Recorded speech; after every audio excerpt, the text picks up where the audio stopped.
Okay, well, Agnes and I are here today to represent part of the Rwandan partnership. When Lucy asked me to put the names on this, it was a bit difficult really, because so many people have been involved in this and helped out with the project. But I'm an associate professor at the dental school here in Plymouth, and Kerry's an EBL expert who's also associate professor in the medical school. Agnes, I'll ask you to introduce yourself in a minute, is in Rwanda as Deputy Dean of the Dental School, and also Richard, who you just met, has helped support this project as well. And then we've had many students involved over the summer to deliver this, but those are the three names up there. I'll acknowledge everyone else that have just helped put this presentation together and give us some feedback on the process. So Agnes, do you want to just say a quick hello before we start? Hello everyone. As always said, I'm called Agnes Gataroya. I'm a lecturer and Deputy Dean at the School of Dentistry, and very lucky to have met Zoe long time back, and then we can see the fruits, the products of our meeting. Thank you. So Agnes and I have developed a friendship really over the last few years. I think that's the best way to describe it. After meeting at a conference, a dental conference in London several years ago, before COVID happened, and we've been working together on various bits and bobs of projects and research ideas. And I've been over to Rwanda and been part of a dental therapy review of their curriculum, review of their program. So we've done lots of things together, but this is new. I mean, this led to our relationship. We signed an MOU between the two universities in 2020. But thank you to Lucy and Tara. They secured a Tropical Healthcare Education Trust grant last year, and this has enabled to take us a step forward. And the aim of that grant was to look at developing undergraduate and postgraduate shared teaching initiative that during COVID, using digital technology. Now, the reason we're talking about EBL is that over the last year or two, both the dental schools and medical schools in Plymouth, we've had no choice. We've had to do our EBL that we've done for many years. I'm not reinventing the wheel at all here with EBL. It's a long-standing teaching technique here in Plymouth.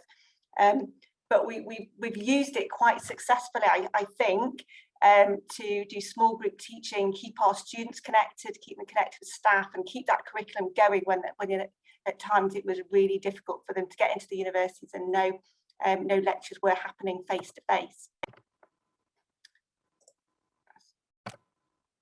So I think no better person than you, Agnes, if you wouldn't mind just doing a couple on the background of Rwanda.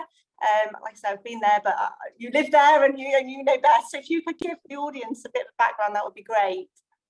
Okay, thank you. But you can also speak because I've already visited. So Rwanda is located. It's a country within the East African, and is belong to Commonwealth country. The capital is called Kigali. We have a population of almost 12.6 million, and we speak 3 languages. Our local language, Rwanda, French and English. But this time, recently, we are more using mostly English than French, but we do not forget French. So the economy, considering to the past of post-genocide crisis that we got in Rwanda in 1994, economy is growing well. And then prior to COVID-19, now we are focusing on the economy coming from agriculture, finance, and the theories, tourism. So we are welcoming you at any time to visit our places. We have nice gorillas and nice place to visit. We really matter on the culture things. Like when we are teaching students, we traditionally, and we don't forget about our culture. So another milestone that Rwanda been working on is the transport. It has been increased, and the plastic ban is another thing that we can't forget. When you visit the city, you can't see anywhere you can find or if you're in the supermarket. So we see that we are contributing to the climate change crisis. So on also gender balance, the women in parliament are more than 62%. And I think as it is showing that it is the top of 5 countries closing the gender gap. Those are the photos you can see our country. It is in the central and a little bit to the East African, a little bit to central. And then you have different provinces. You have 5 provinces. We have nice volcanoes where the gorillas are living. And then you have another many places that you can visit. So you're all welcome to visit our places. Thank you. So for the School of Dentistry, it started recently, but the dentistry did not start. Started long time back, 1996 after genocide. And we started with under Enquiry Health Institute, which was founded to help the crisis of losing many health professionals in country. And it was started by starting with the advanced diploma in dentistry, which is almost similar to dental therapy. And then in 2003, the first dental therapy graduated. And in 2006, we developed, that one was advanced diploma, the 2006, because the country was moving. So we opted the system of all of the new curriculum on bachelor's degree, according to the accreditation and the other rules of the university. And then in 2010, the first bachelor's of dental therapy graduated. And then because it was some gaps between the ones with an advanced diploma with a bachelor's degree, we started what we call like a bridging program to ones who wanted to go to get their upgrade their level to the bachelor's degree. And then 2011, the university, we had different institutions which were merged to one of the University of Rwanda.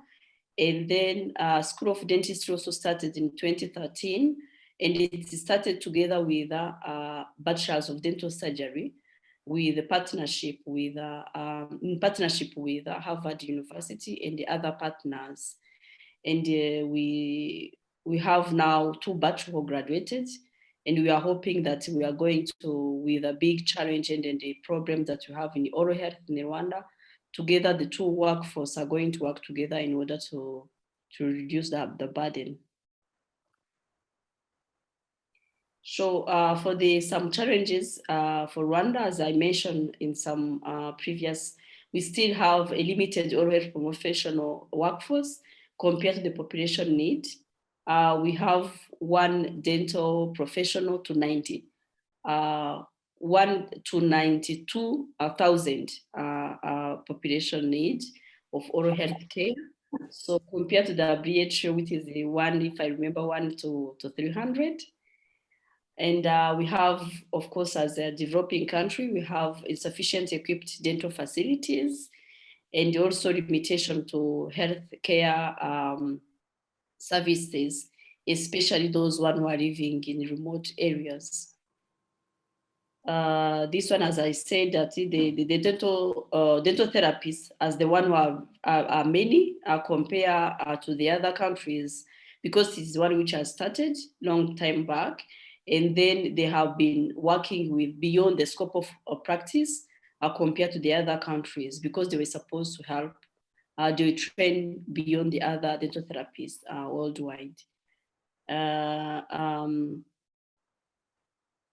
I mentioned that many people are living in the rural areas, so it is they have a difficulties to meet the health facilities, and but still we are trying to do different community health outreaches in order to reduce and then even to improve the prevention and the awareness. Yeah, continue. So during the COVID, the challenges, of course, has increased because we were in the same as others. we had strict, if I say, lockdowns. So without movement, without which the student couldn't attend the practicals, and it makes them to extend the academic year. They took like 1.5 years to finish, and then students were working from home, and most of the students are living in remote areas where the internet connectivity accessibility is limited, so which delayed their program. And then, of course, as I said, we used to do frequent community outreaches, so we couldn't get any community outreach. Those are the places. The photo where is our clinic. Thank you. Over to you, Zoe. Thank you, Agnes. So I think with that background, that's what we were building on from with our next stage of the project. And this is where EBL came in, because we thought it would be enabling for us to communicate between the two countries. So we could use digital education as one of our COVID-proof methods that has been used in Plymouth over the last few years. It was going to offer us a global approach to learning, using different scenarios and environments for students to learn about and explore. And also it was a perfect opportunity, because we were working with medics, dentists and dental hygiene therapists with a wider scope of practice, as Agnes said, than we have here in the UK. So there was very different approaches to learning and skill sets. So the idea of this was that we were going to learn from each other and facilitate multidisciplinary team working as part of the student learning experience. And the overall aim, it was another pilot study as part of the THET. So, you know, we are in the early stages, but we were developing digital teaching for shared interprofessional learning and global education. So what did we do over the summer? Well, like I said, it took a big team, and much like Elle was explaining, that, you know, first of all got to understand each other and learn about each other's communities. So we did some focus groups. We found out what the students thought were the problems in terms of learning digitally and learning throughout COVID. And Munro Moffat, I must extend a huge thanks. I've learned from him in how to enthuse and get groups and quizzes going. It was infectious, his enthusiasm, and he helped with quizzes, Zoom workshops, and the students talking to each other through WhatsApp, so that before we even started the serious part of education, they'd had a bit of fun getting to know each other, and they also learned through that experience as well.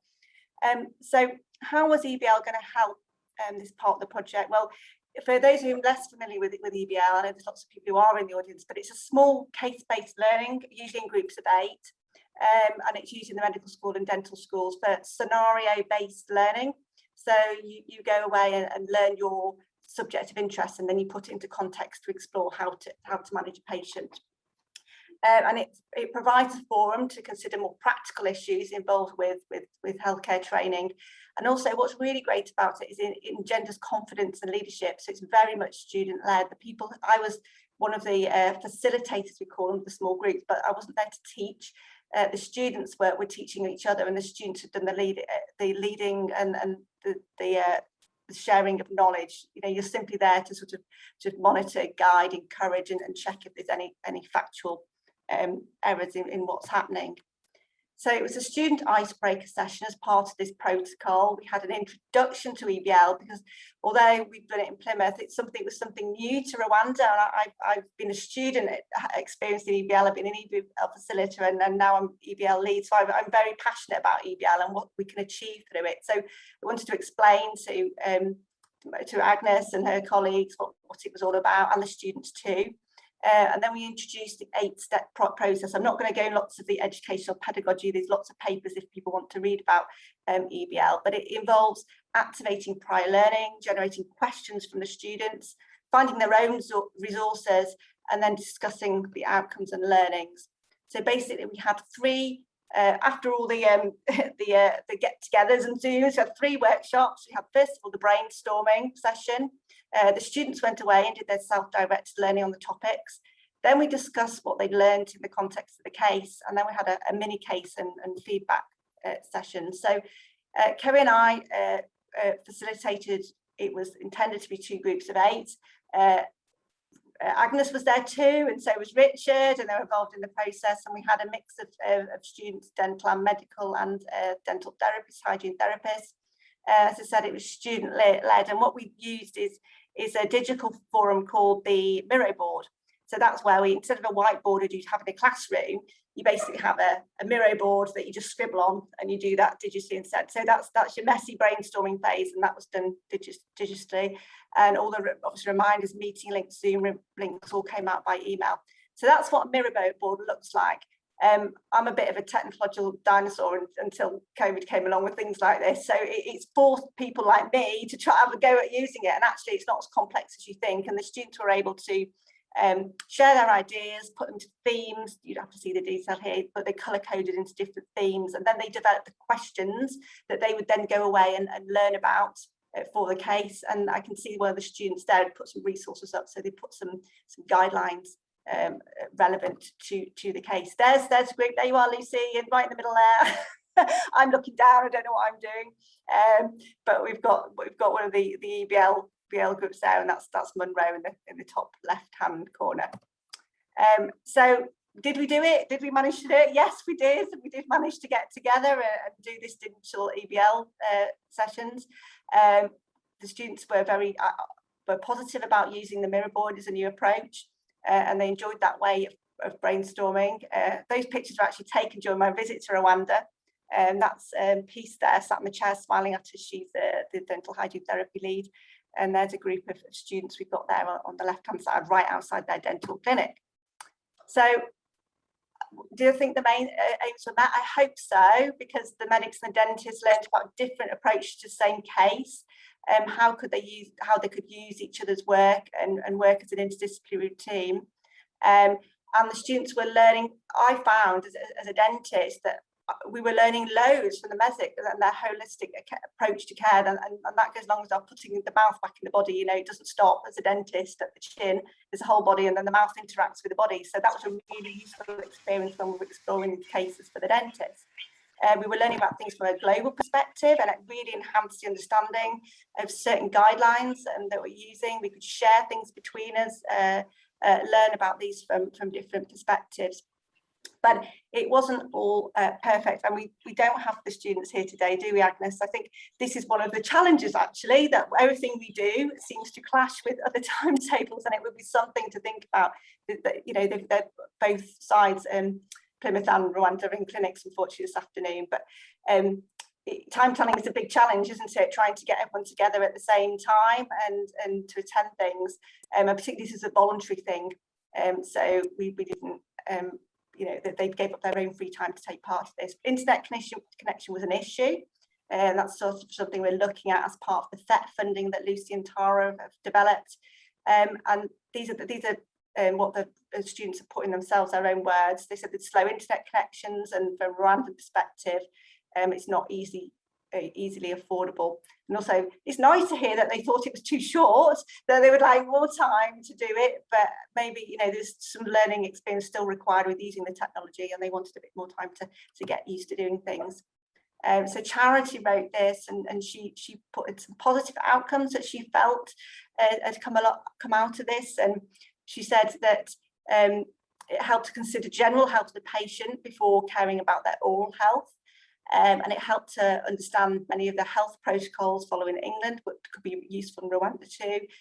For example, the protocols to administer antibiotics. And that was one of the themes, because the case that we used to learn from and apply our questions and knowledge was in a doctor's practice. So it was a patient presenting to the doctor with a toothache, and antibiotics were administered, and there was all sorts of issues about travel and distance, and they explored the evidence base behind these problems. So they were looking at comparing, contrasting the use of antibiotics, for example, in different countries. And she liked the brainstorming and be able to sift through the ones that are helpful. So she enjoyed that brainstorming process as well as something new.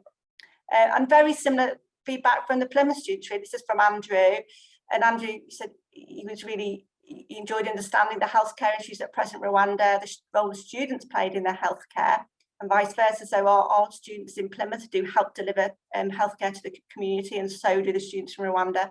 and imported the highlights of that in patient care. He enjoyed hearing about the scope of practice, as Agnes alluded to earlier, about the scope of practice for therapists is different and very, very admirable, really. And he learned about that and didn't know about that before we started the process. And then they got to speak about similarities and differences in practice, expressing the reasoning behind the choice of treatment. That's what EBL does. You explore the reasons and the evidence base for day-to-day decision making. And they thought it was good to look at the more practical, holistic aspects rather than just all the time learning rote what is gold standard care. And he enjoyed seeing the medical point of view, much like I said, and helping them, the thought process for dentists in deciding how to administer treatment. So still much to do.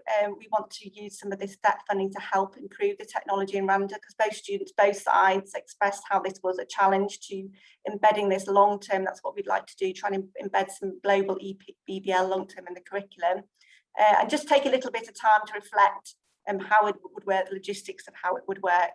And as Andrew said, he wanted to just say, as an end point, to finish the presentation, Andrew, I just want to say he really enjoyed it. And he would really like it to continue if it's viable with more international relations. So we have the thumbs up of approval from one of the students there.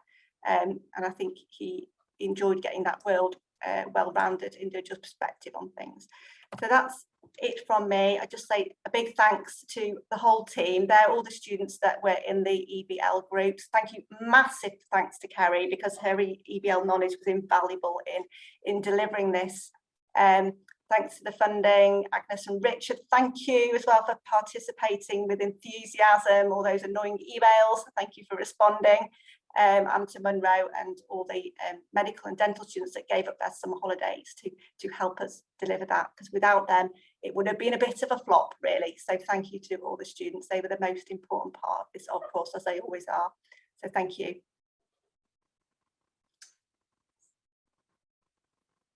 So that's me, Lucy. And I was on mute. Anything else to add that I've rambled on? I had to take I wish the students maybe I should have got them to do a video, but yeah, they did contribute and they were so important to what we did. Yeah. That's great. Thanks. Are you able to stop sharing? Yes, of course I am. Sorry. No, not at all. Let's say I'm a technological dinosaur. I was having a little text from Munro, in fact, who I don't think is on here, but yeah, thank you enormously for putting that together. Richard's still here as well. Before we go on to any questions, we've actually got quite a bit of time for questions, which is great, but I don't know if Richard, Agnes, or even any of the students are here. Would you like to add, is there anything at all you'd like to add to that fantastic presentation? Yeah, I think the one thing probably I would like to add is sometimes we've been planning courses, but also what we call unintended consequences, but which are positive. I think the student went with the idea that they are going to only mostly focus on the clinical aspect, but in return, the use of for example, the technological aspect of using online technologies to learning, I think it has been quite an experience for them, because it was not the only platform we were using. But when you see those students, I'm always seeing those students who have been participating in the courses are now the one who are actually even showing others how to navigate the online platform. So I think that's also an unintended outcomes. But when you see how students were mostly engaging and trying to figure out how to put a dot or to write on the board, I think that was quite an experience. And things students always learn mostly by interacting and making more kind of informal. And I think using the case-based has been, I think, an opportunity for them to explore different angles of the question on the case. So thanks everyone for putting all together. And I think definitely one of the challenges, as Zoe mentioned, is students were mostly in the clinics, and because I think at the University of Rwanda, we don't have a specific period dedicated for elective programs. And something we're trying to see maybe in coming years, see how even students can take elective courses, but having a protected time. And I think that could maximize the opportunity for them to learn. So I think this is something that I've learned, and probably we continue to share and see how we can explore, improve kind of elective programs that are taking place. So yeah, thanks everyone. I think this was been amazing, and yeah, well done. That's great. Thank you so much for your input, Richard. Yeah, that was a really great comment. Thank you. I think we could all learn a lot from that, and some great thoughts there. We're going to move on to the orthopedic partnership now before we take any more questions, as I believe they're a little bit short on time. So if I could hand over to James Ed and Rwandan colleagues to present. There's James. Hi, James.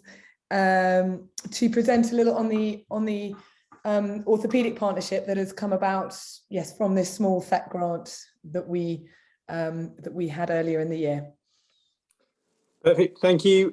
So I'm Jim Aird. I'm from Paediatric Orthopaedics in Plymouth. I think we've got Dr. Oliver Kubimamu on the line as well. He's one of our orthopaedic registrars based in Rwanda. So we have set up a sort of link. Essentially, about 6 or 7 of our orthopaedic registrars have linked up with 6 or 7 Rwandan registrars, and we have brainstormed a series of topics. We sort of split orthopedics up into a variety of subspecialties, brainstormed some ideas on potential projects where there could be shared learning, and then we've whittled it down to 3 projects which we're currently trying to develop further. So Oliver, do you want to go first and just describe your project? Are you there? So I'll hand over to Oliver if you're able to screen share, or if you're struggling, I can screen share and you can tell me to change slides. Oliver, are you there?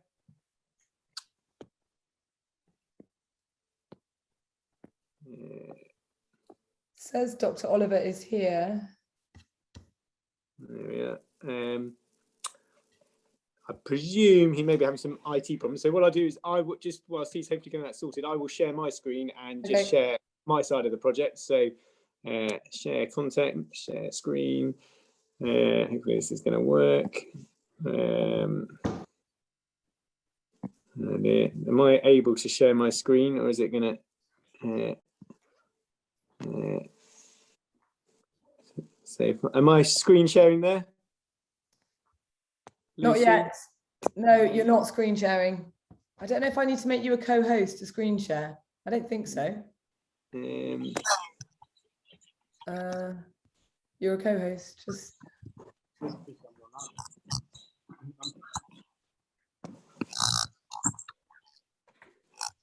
Do I have to be logged in? Share screen.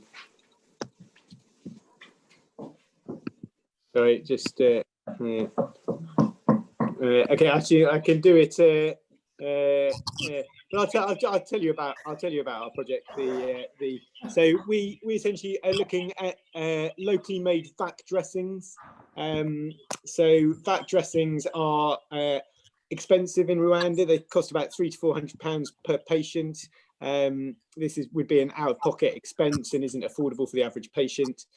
Road traffic accidents are on the increase in Rwanda, as in most developing countries, and open fractures of the lower limbs often have poor outcomes and lead to long-term disability. Access to vac dressings can improve outcomes and help reduce nursing burden in this patient population.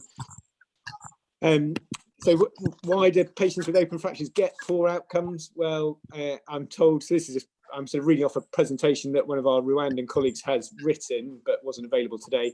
They feel that there are limited healthcare facilities and equipment, inadequate initial debridement and surgery in peripheral hospitals. There's a delay in getting patients to the main hospitals, and then once they get to the main hospitals, they're generally overburdened, and there's unavailability of operating room time. Negative pressure dressings are used as an adjunctive treatment to help control infection and can allow an increased delay in surgery without the wounds becoming infected. It helps remove fluid and reduces mechanical deformation of the tissues.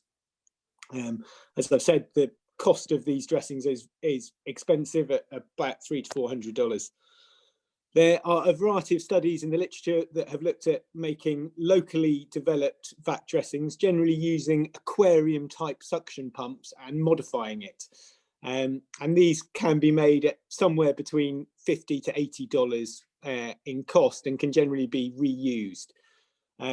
So our study is looking at whether Rwanda have the equipment easily available and the technical expertise to make these vat dressings in a satisfactory fashion, and then test the dressings that we make in a lab to see if they are something that can be used clinically in the hospitals, and then devolving them to be used in the hospitals. So it's essentially going to be an initial laboratory-based study, and then hopefully devolving into the hospitals to improve patient care. So that is essentially our study number one. Our study number two is trying to set up a virtual journal club linking the junior doctors on the sort of Rwandan training program and the junior doctors in Plymouth Hospital. It'd be an asynchronous virtual journal club, help develop evidence-based learning principles.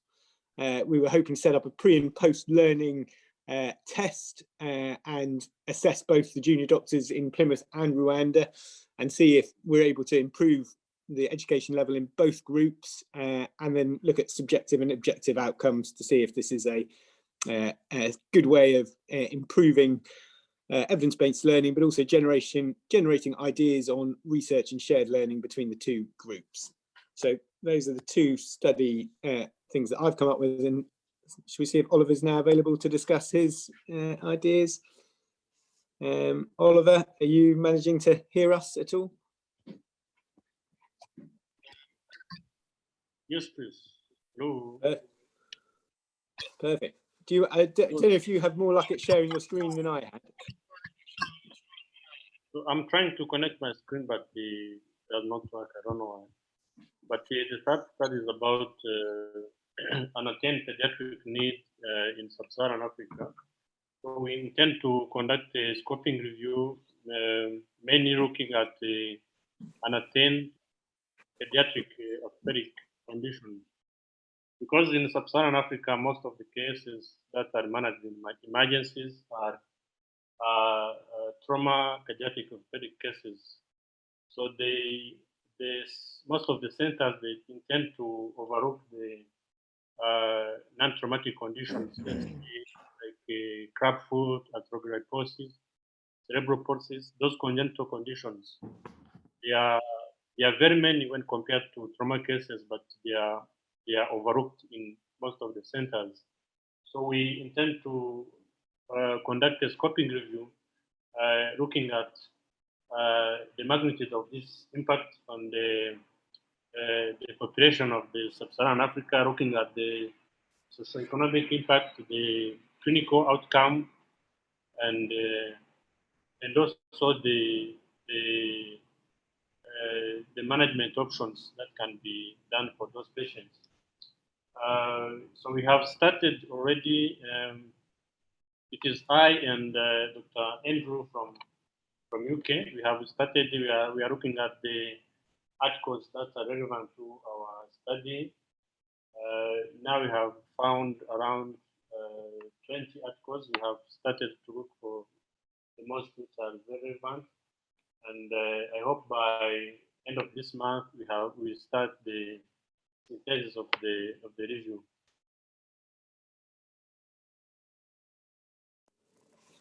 So I think Oliver, I think the hope is that this would be an initial fairly sort of rudimentary review using the literature, which we know is limited, and it might open the door to further funding opportunities to do a more detailed need analysis for this population group. All right. Perfect. So I think that's so yeah, we've met 3 or 4 times virtually. We've developed quite an interactive WhatsApp group to help develop ideas. They're still all in relatively early stages as yet, and it has taken a bit of time to get going, but it's been an interesting link, and I think our registrars have enjoyed it, and the Rwandan registrars have been very proactive and seem to be enthusiastic at taking it forward. So, should I comment on the first study? Yes. Yes.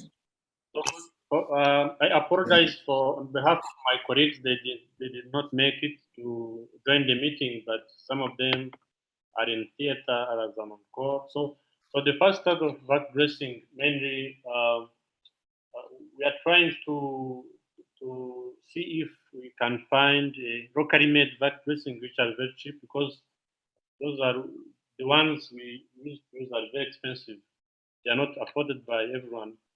So now the challenge we have is that we are trying to see if we can do it on in the laboratory and see their effectiveness in terms of consistent pressure, or if we can do it on patients, we manufacture the